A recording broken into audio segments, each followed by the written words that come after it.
Here are my simple English games for the classroom. So I'm mostly talking about an ESL or EFL classroom. My first idea I have is this or that, or would you rather questions. So this is when you have two options and then you can make them kind of like funny or you can relate them to the topic of the day. So for example, would you rather have hot dogs or hamburgers? Or this or that, beach or forest, things like that.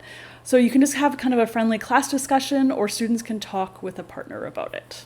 All right, the second idea I have for a simple English game is just to draw a picture. So it's not just drawing a picture about anything, but I put students into pairs and then one student turns their chair so that it's facing away from the PowerPoint screen or the board or whatever, and then I show a picture on the screen of something. I usually choose like kind of a cartoon drawing of an alien. So maybe they have like 8 arms and like 3 heads, something like that. And then the person that's facing the screen has to describe it to the person facing away from the screen, and they have to draw what they're hearing. Then at the end, you can kind of compare results, and results are usually quite interesting. Sometimes it kind of replicates it, but often not. So you can just have a bit of fun that way. All right, the third simple idea I have for an English classroom is phone show and tell. So this is ideal if you just have a little, like some free time or you have a last minute class. You just need a little time filler activity. So get students to take out their phones and they can choose one recent picture that they've taken, and then they can show it to a partner or a small group and then just kind of talk about that picture, where they were and what they were doing when they took it. All right, the fourth idea I have for a simple English game is chain spelling. So this is a nice way to review the spelling of words that you're teaching. So all the students can stand up, and maybe if I'm teaching young learners and they're learning about colors, I would say the word orange. And then the first student could say O, and the next student could say R, A, N. And if someone makes a mistake, they have to sit down and they're out of the round. And I like to give my students 3 seconds. So just to keep things kind of moving along. So I don't say it out loud, but I just use my fingers, 1, 2, 3. And try it out. Okay, so the next idea I have is debate. So this is just a very simple thing. So just choose kind of a controversial topic, or not even a controversial topic, but just whatever kind of interesting topic you want to talk about. And then throw it out there and kind of elicit some ideas, kind of the pros and the cons, the for, against, that kind of thing. And you can also put students into small groups and make students choose either for or against, and then just have a little discussion about it, and they can talk with their partner about it. All right, the next idea I have for just a simple English activity is a round robin writing. So this is when you get students to write a story, but they don't write the entire story themselves. They just write one sentence, and then everyone passes their paper to the left, and the next person writes a sentence, pass it to the left, and they read what's there, and they write another sentence. And you just kind of keep going until, until you want, until the time is up. I always like to warn students that the story is ending in 2 sentences. So one more and then one more, so they can kind of like summarize and just finish up what they have. And then at the end, students can read a story just kind of individually themselves. Maybe the story that they started, they can read that one. Or if you have more time, you could read out the stories out loud to the entire class. And of course, the teacher should monitor for anything inappropriate, depending on who you're teaching.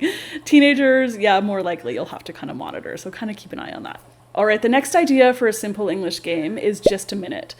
So this is when I put a bunch of topics on the board that people could just kind of talk about for 1 minute at a time. So for example, maybe hobbies, going to school, food, favorite restaurant, movies and TV, something like that. Then I put students into groups of 4 and they number themselves 1, 2, 3, 4. And I say, okay, number 1, you're first.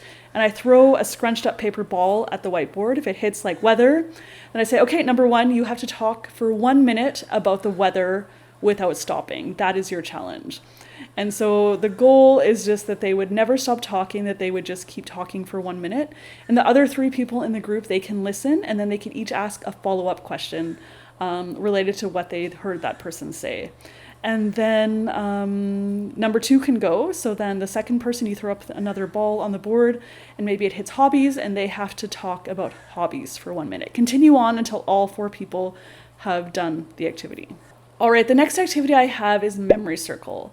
So Memory Circle is just a simple game. It's kind of a nice icebreaker or first class activity if you want to help people remember names. So I could say my name, Jackie, and then Bob could go next. You could say Bob, Jackie, and then Jen could go next, Jen, Bob, Jackie. And so you kind of go in a circle and to help people remember names. Or it could work for something like simple past, or you could use animals.